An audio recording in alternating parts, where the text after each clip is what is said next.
अब बच्चों, हनुमान ने राम और लक्ष्मण को कंधे पर बैठाया। कुछ ही पल में वे ऋषिमुख के शिखर पर पहुंच गए। हनुमान ने दोनों को सुग्रीव से मिलवाया। दोनों ने अग्नि को साक्षी मानकर मित्रता का वचन लिया। सुग्रीव ने कहा, आज से हमारे सुख दुख साझा हैं। राम ने सुग्रीव को सीता हरण के संबंध में बताया और सुग्रीव अचानक उठ खड़े हुए। उन्हें कुछ याद आया। बोले, वानरों ने मुझे एक स्त्री के हरण की बात बताई थी। वो निश्चित रूप से सीता ही रही होंगी। रावण का रथ इसी पर्वत के ऊपर से गया था। राम और लक्ष्मण ध्यान से उनकी बात सुन रहे थे। सुग्रीव बोलते हैं, सीता स्वयं को रावण के चंगुल से छुड़ाने का यत्न कर रही थी। वानरों को देखकर उन्होंने अपने कुछ आभूषण नीचे फेंक दिए थे। गहनों की एक पोटली राम के सामने रखते हुए उन्होंने कहा, देखिए, क्या ये गहने सीता के हैं? राम ने आभूषण तुरंत पहचान लिए। कुछ गहने लक्ष्मण ने भी पहचाने। गहने देखकर राम शोक सागर में डूब गए। उनके मुंह से निकला, धिक्कार है मुझे, हे सीते, मैं संकट में तुम्हारी रक्षा नहीं कर सका। मेरा पौरुष, बल, पराक्रम, ज्ञान तुम्हारे काम नहीं आया। अर्थात बच्चों, अब इस पैराग्राफ में हनुमान ने राम और लक्ष्मण को अपने कंधे पर बैठा लिया था और कंधे पर बैठाकर, जैसे हनुमान को बच्चों ये शक्ति प्राप्त थी कि वो अपने आकार को बड़ा कर सकते हैं, जैसा कि हमने रामायण के सीरियल में देखा हुआ है। तो वो उसी आकार को बड़ा करके राम और लक्ष्मण को अपने कंधे पर बैठाकर कुछ ही पल में, यानी कुछ समय ही बीतता है कि वे ऋषिमुख के शिखर पर, यानी ऋषिमुख पर्वत पर वे पहुंच जाते हैं। हनुमान ने दोनों को सुग्रीव से मिलवाते हैं। दोनों ने अग्नि को साक्षी मानकर मित्रता का वचन लिया, यानी दोनों ने अग्नि देवता के सामने शपथ ली, यानी कि कसम ली कि हम दोनों अपने मित्रता की, यानी दोस्त होने की कसम खाते हैं। सुग्रीव ने कहा, आज से हमारे सुख दुख साझा हैं, यानी आज से हमारा सुख दुख अलग नहीं है बल्कि एक है, क्योंकि आज से हम मित्र हुए। राम ने सुग्रीव को सीता के हरण के संबंध में बताया तो सुग्रीव अचानक उठ खड़े हुए। जब राम ने सुग्रीव को सीता के हरण के बारे में जब बताते हैं तो अचानक से सुग्रीव सुनते सुनते खड़े हो जाते हैं। फिर जैसे कि उन्हें कुछ याद आ गया हो, वो बोलते हैं, वानरों ने मुझे एक स्त्री के हरण की बात बताई थी। वो निश्चित रूप से सीता ही रही होंगी। रावण का रथ इसी पर्वत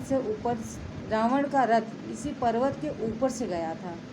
अर्थात बच्चों, जैसा कि हमने पहले प्रकरण में भी जाना था, ये जब सीता का हरण हुआ है उस दौरान भी सीता अपने आप को छुड़ाने का बहुत प्रयत्न करती हैं, लेकिन वो छुड़ा नहीं पाती। लेकिन जहाँ पर जब वो कुछ बांदरों को देखती हैं तो वहाँ पर अपने जेवर को एक कोटली बनाकर वहाँ नीचे फेंक देती हैं, कि जिससे राम अगर कभी उन्हें खोजते हुए यहाँ आते हैं तो वो उनको पता चल जाए कि वो इसी दिशा से गई हैं।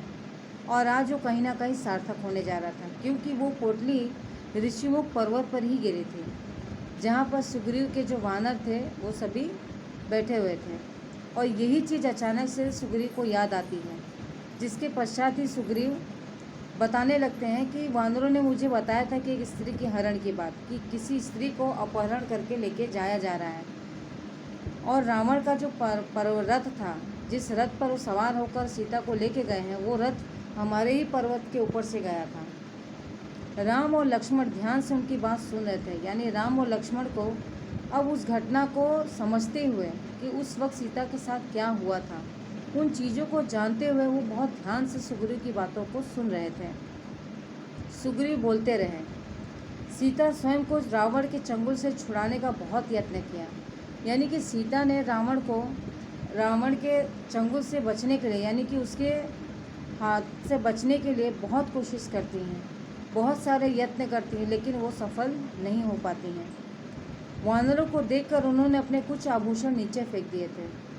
जैसा कि मैंने आपको बताया था बच्चों कि जब वो वानर लोग को देखती हैं तो वहाँ पर अपने आभूषण की एक पोटली बनाकर नीचे फेंक देती हैं।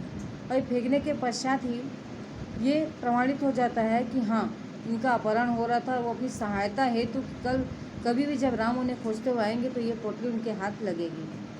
और वो फेंक देती है। गहनों की एक पोटली राम के सामने रखते हैं और गहने की वही पोटली वो राम के सामने रखते हैं। राम के सामने रख कर कहते हैं कि देखिए, क्या ये गहने सीता के हैं? और तब वो कहते हैं कि आप देख कर इसे पहचान लीजिए कि क्या ये सीता के गहने हैं। तब राम ने आभूषण को तुरंत ही पहचान लिया। राम ने सीता के आभूषण को देखते ही पहचान लिया था कि हाँ, ये सीता के ही आभूषण हैं। कुछ गहने लक्ष्मण ने भी पहचाने और कुछ गहनों को लक्ष्मण भी पहचान गए थे कि हाँ, ये सीता माता के ही आभूषण हैं।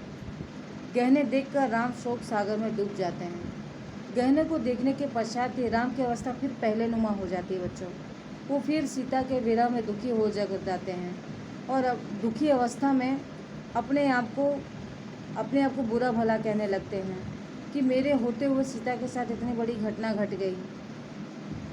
फिर वे शोक सागर में डूबे रहते और उनके मुख से निकलता है कि धिक्कार है मुझे सीते, यानी वो अपने आप को धिक्कार करते हैं। धिक्कार का अर्थ ये होता है कि अपने आप को ही दोषारोपण करना, अपने ऊपर ही दोषारोपण करना कि हे सीते, मैं संकट के समय तुम्हारी रक्षा नहीं कर सका।